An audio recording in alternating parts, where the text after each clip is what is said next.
Hello, everyone, and welcome back to Three Old Bards and a Maiden channel, or welcome to if you've never been here before. I'm off to see my friend Tom today. I'm going to do a little interview with him, and we're going to play some of his music, get some of his music recorded or do some other videos that I have of him recorded. And we're going to have a conversation. So join me. We'll go see Tom. Videography and editing was not your Yeah, no, no, major. no, no. And most of the thing, what I'm trying to do with any of these videos is I'm trying to like support the part of the musical community that I'm in, and kind of highlight people that I really admire and their ability and all that, because I really do admire Oh, these shut Yeah, Rex says he So- appreciates the praise too. Yeah, Rex is the best. He's the star, man.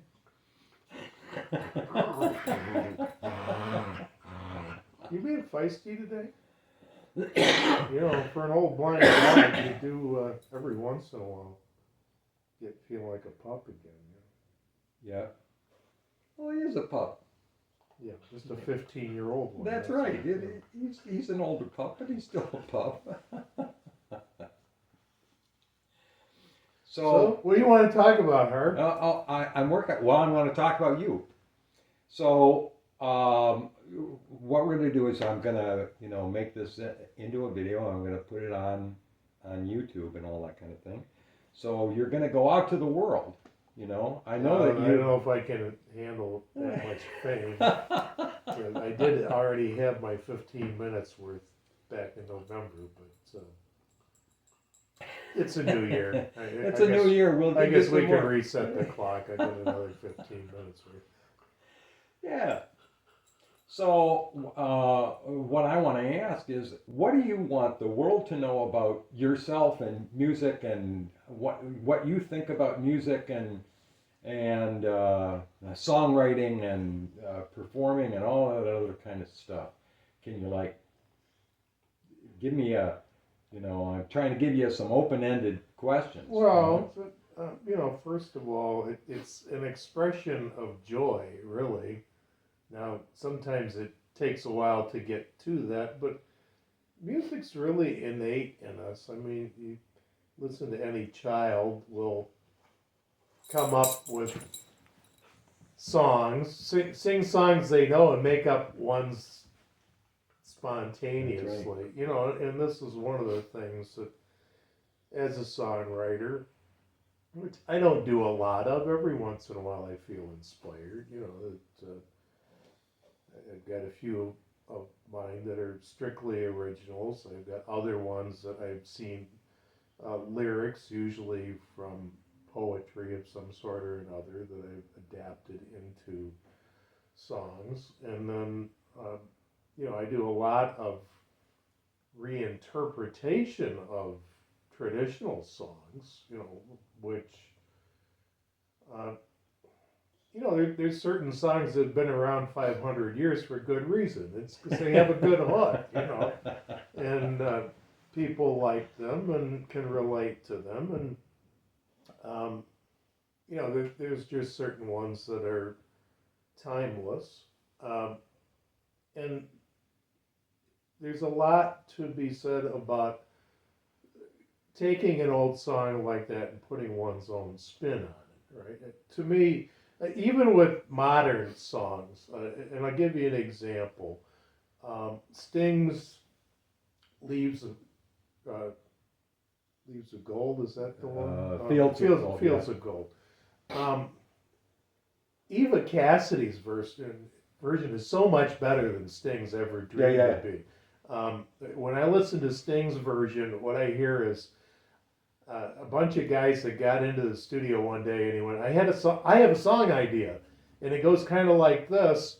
And 2 hours later, they walked out of the studio with what was a hit, right? That it really was wasn't the greatest rendition of that song, and I've heard a couple other ones that have far surpassed the original, and that's one of the things I really look for in my music listening is going, okay, what was the source material, but who's done a cover of it that really shines, because there's a lot of additional creativity and things that get interwoven into that process. So, a lot of what I do is taking something that folks are used to hearing one way and kind of doing just a whole reinterpretation of it. So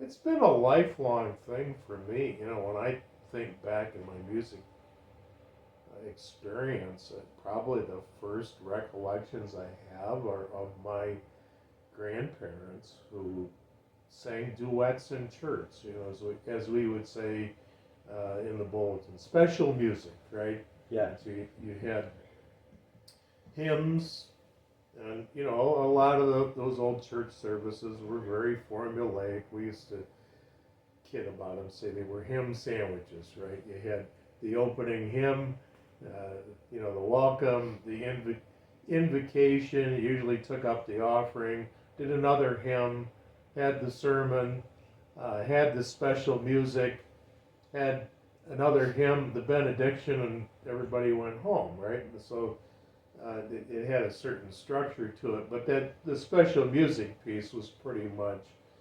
always a Sunday occurrence as part of a worship service, and my grandparents were very fond of singing old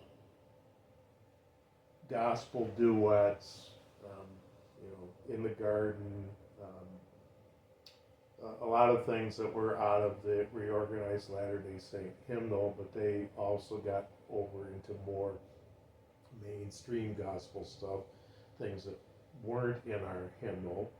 And because we lived with my grandparents when I was very young, I just got used to hearing it and hearing Right. the harmony and, that collaboration between them. So it's kind of ingrained to be doing singing. And also, he was always, I heard him hum and sing more words, than I ever heard him speak. He was a man of very few words, but a lot of melodies and a lot of songs. So, it was something that kind of bled over to me, because I find a lot of times if I'm just working away, I'm humming something, or I'm listening. These days, I have a karaoke song list, just to improve my vocal chops. Being that there's not a jazz band around on every corner, in the last year or so, got out singing a little karaoke, which is fun. The people are supportive. But I've had a couple of karaoke jockeys go, "You picked like the most unusual things to do," and I go, "Yeah, because my rule is never do two songs of the same genre in a row, right? I'm doing a rock song and then a country song and a gospel song and a jazz song, and it's mix it up, because it kind of gives you a whole lot of different avenues to pursue musically and vocally." So. That's how I pick out songs to, because I've been for a couple of years now, I've been doing an open mic every Wednesday. And one of my rules is no repeats of songs. So I learn 2 new songs every week. Well, that's a lofty goal, because fitting it in sometimes, even though I'm retired these days, it seems like I'm busier than I was when I was working sometimes. So one of the things you said about changing songs around and stuff, because I've experienced the way that you do that. We have together done some Christmas songs that were or old hymns that for me, the way that their old hymns used to be sung, in church, it's kind of dirgy. It's like, Yeah, they were rather plodding. Yeah. Um, So we've done a couple songs where together that you brought them more up to date with a little bit more yeah, of a well, beat. it's a little kind of swing them and give them a little more of a modern rock beat or a folk rock beat, because that's, you have to consider your audience too. Folks that were church members of Protestant denominations back 50s, 60s, 70s had a whole different approach to music than the young people that are in these contemporary uh, Christian groups these days, which it's, call it what you will. I mean, it's got certain aspects of a rock concert to it in Right. the form of worship these days. It's really foreign to what my parents or grandparents would have looked upon as Right. worship. Right. But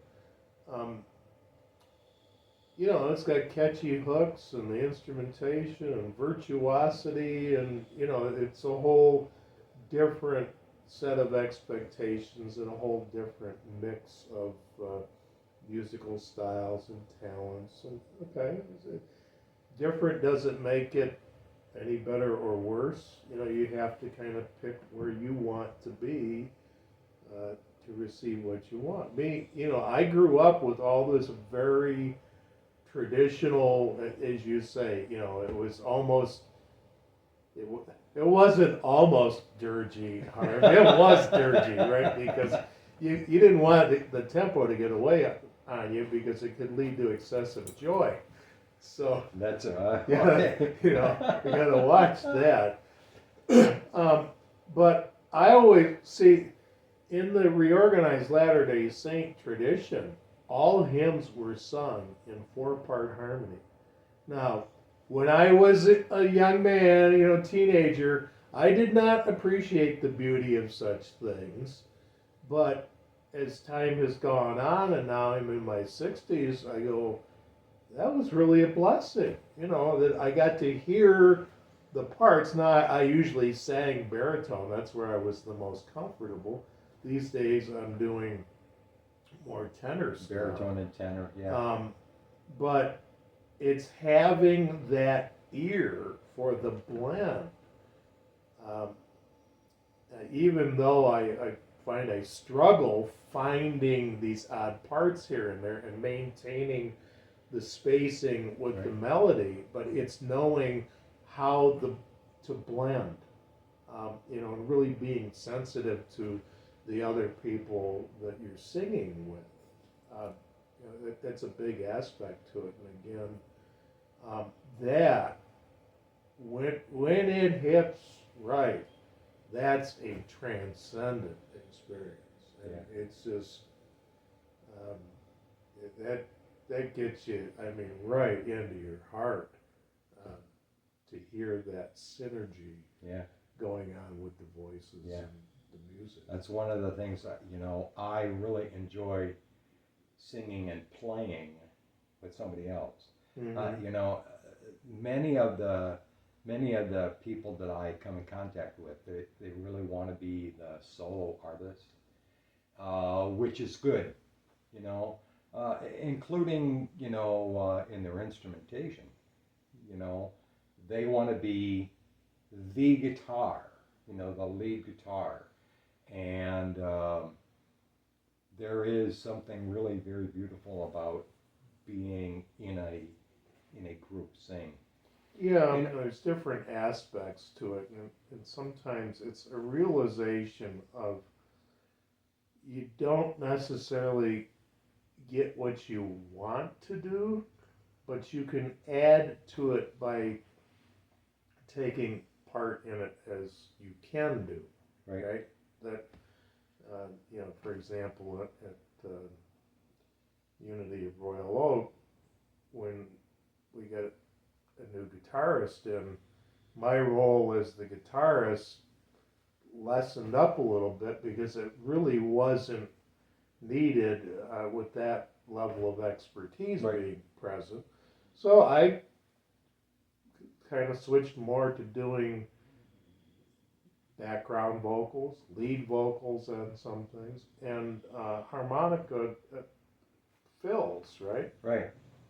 So it's still a participatory process, but here's like one of my all-time, well, really my all-time favorite music group is Bela Fleck and the Flecktones, and they play everything. I mean, right from Bela doing Bach pieces on the banjo, which you go, now wait, those don't go good, but they do.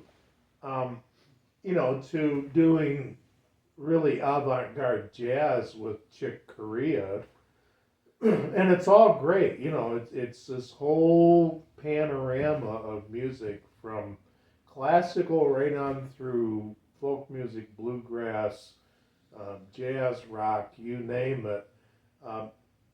And you know what made the Flecktones work, and he says, you know, it's that combination of guys that got together because they wanted to play different music, not to be stuck in one genre. And he talked a little bit about the bassist Victor Wooten, who's just phenomenal, and it was this statement. He says, Victor flows in like water in any situation musically that you put him in. He figures out what needs to be filled, and he fills it. And I've kept that in mind musically in trying to go, all right, it's got this, and it's got this, and it's got that. What can I add to fill it out that it may be something nobody's even thought of before, you know. So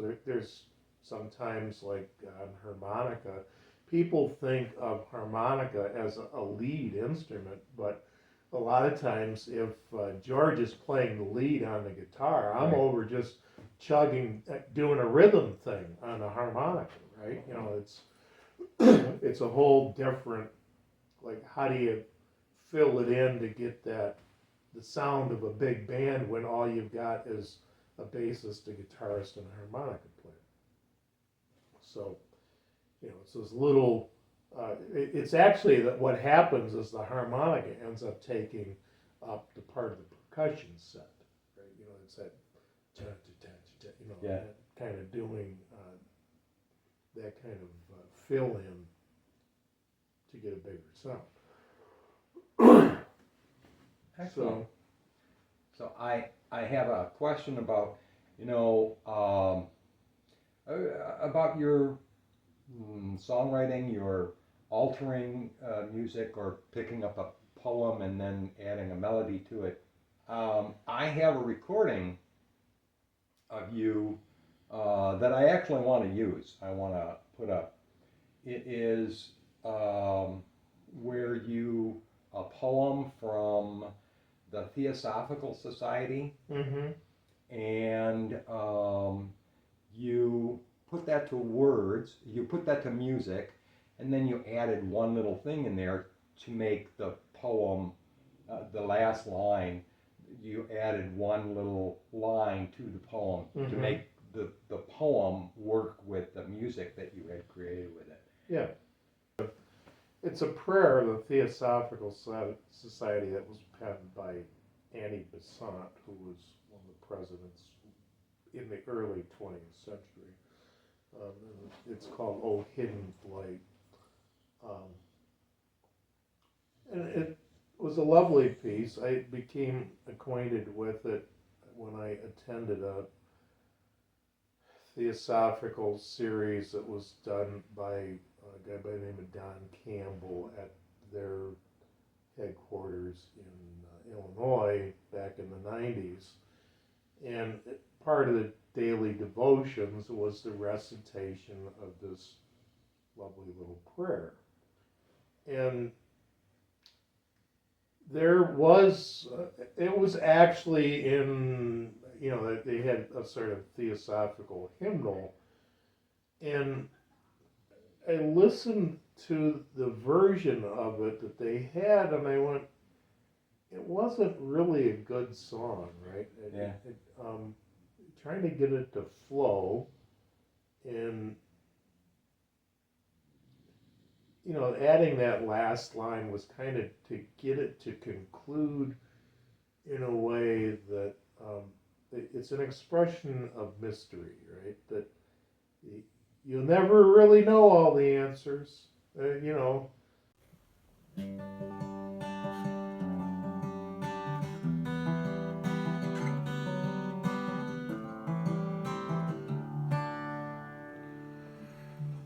Oh, hidden life, vibrant in every atom.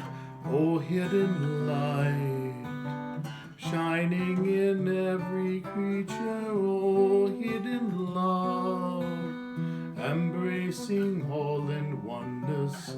May all who feel themselves as one with thee know they are therefore one with every other part of the great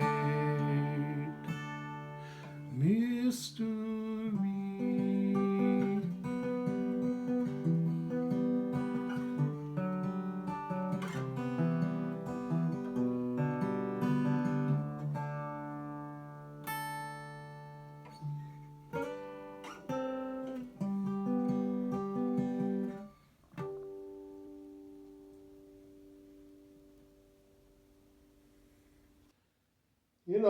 there's a certain aspect to everything. You just don't know.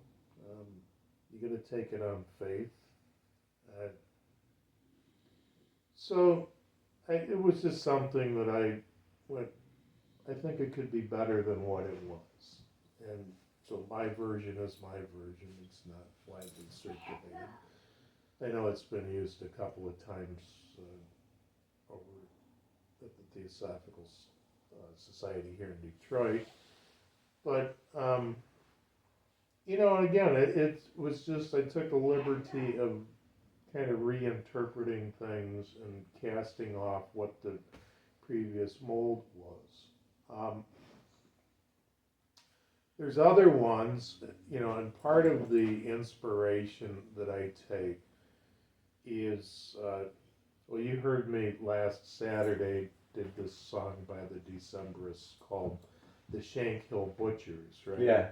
Now, what's in my mind with that is there's usually, and this is out of the Irish tradition of dance musics, where you're doing like a three different pieces, right?